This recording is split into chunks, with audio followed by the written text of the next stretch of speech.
I'll be talking about the more fun, chill side, which is nothing else than Instagram. I think all of the users, everybody is on Instagram. We are using it for whatever we like, posting stories, personal stuff, private stuff, sports. But how to incorporate that in our spine practice? So social media, as you know, is a very simple but powerful tool, and it is the most commonly used after WhatsApp.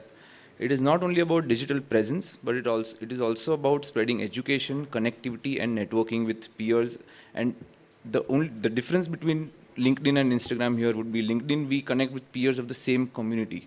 So we connect with spine surgeons of various specializations, whereas Instagram gives us the access to connect us with doctors of various fields, as well as people who are not of our field, who are not doctors as well. So just rough surveys, there are a total of about 2 billion Instagram users, and if you can guess which country has the most users, it is India, with about 1/3 of our population active daily on Instagram. So why should be on Instagram? First is the digital presence. It helps in academic and referral reputation. Patient education, because it also builds trust and improves compliance. Community awareness, where we share information that busts myths. We share knowledge in a non-scientific, friendly way without the use of complex terms, which is easy to understand. There is academic and professional visibility, and it humanizes the doctor or the surgeon, that we are not just robots, we also have the other side of life, which is not spine practice. So how to begin? There are two options, like either you can have just a single profile where you post about our practice as well as other extracurricular activities, like if you have other hobbies. I like working out, there is football, there is F1, and you can mix both. Or you can set up a different professional account, which keeps it separate from the private account, which is fair enough, because there are a lot of people do not want to mix posting about private and professional life. Use clean handles, which is easy to search. Complex names are not easy to search. It does not pop up on Instagram. The profile picture should be professional. The bio should be very clear about who you are, what you do, and where you are based, instead of complex terminologies. And call to action buttons, like the contact button there, should give the user an access to how to contact you, either by email or by WhatsApp. So Chat GPT is our friend. Like how Meta AI in WhatsApp has showed previously, we just write a prompt about what bio we want, and it just gives you so many options where you can select and mix and match on what exact bio you want. So it helps it in a professional way. It adds emojis on itself, so we don't have to think much. And again, if you see on the bottom right, you can see the contact. It shows your number. It allows the user to call you or email you for any inquiries. So contents are of basically 4 types. The one is a static post, where we take pictures in the conferences, achievements, stills. It's very simple. Carousel posts are multiple posts which either show an educative topic, like the example I've showed here, what a lumbar disc prolapse is, what are the symptoms, and what causes it. Or it can be a case story where what has happened, how the patient presented, what you did, and what was the outcome. Reels are short videos which usually are of the surgical technique. You should be quick and engaging. Educational are better. And similarly, how Ashwin sir said, it could be a behind the scenes thing where you are in the operating room. Stories, if we are talking about the spine perspective, then interactive stories are better, like FAQs, where ask me anything about a particular topic, or polls and quiz, which I've showed in the photo, which were discussing about if the surgeons need to be ambidextrous now with the advent of UB gaining rapidly. Content creations, it has to be simple. It should be engaging and interesting. And according to the Instagram algorithm, the first 15 to 30 seconds are the most engaging part of a reel. Beyond that, you just swipe it away. If it's boring, you just swipe it.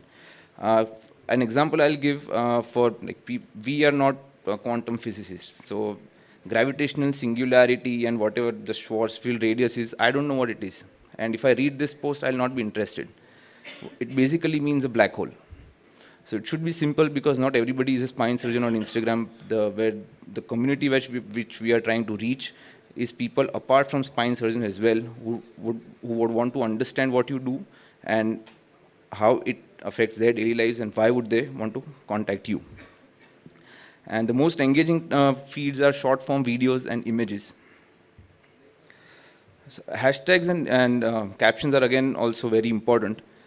ChatGPT is again your great friend here. Just enter the thing. It gives you the hashtags as well as gives you a great a caption about the topic as well.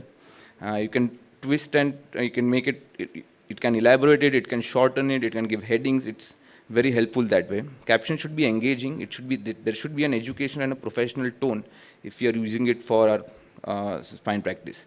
And usually, if you end it with a question or a call to action thing, then it improves engagement.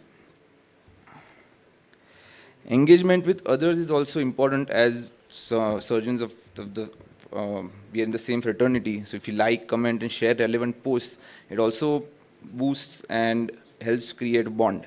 You should comment meaningfully on peers' posts. Direct messages helps in collaboration, mentorship, and referrals. And we should drop the ego of I won't follow first. And that is how we build our Instagram game. Community building is also a major part where we can follow academic pages, conference handles like SMISS Mumbai. There are a lot of societies, journals which can help us gain knowledge. It can expose us to newer techniques. If somebody comes up with something new, we can contact them, get a hold of them. So it helps spreading knowledge and gaining knowledge as well. So what we expect from Instagram is to extend reach. There should be a network expansion. It serves a great icebreaker because it is not a formal platform. It's a very informal where you can just talk to somebody you don't know, some surgeon you don't know. It serves as a good icebreaker when you comment. You see some stories, some common likes, and it helps as an icebreaker. Patient referrals, yes, it helps. But patient generation is the thing where we should not be expecting that, okay, I want patients from my Instagram. That is the wrong thing to expect. So some do's and don'ts. We have to respect patient privacy when we post about our patients' images. Only share facts and verified information. We should avoid misleading results and claims. And we have to stay neutral and avoid controversy, be it personal or political. Some final thoughts, keep it simple, be respectful, do not get consumed by it. We keep constantly checking Instagram, how many likes, how many shares. That is not, it removes all the fun out of Instagram. Be patient, it is about progress, not perfection. Focus on quality of content and education than the amount of content you post.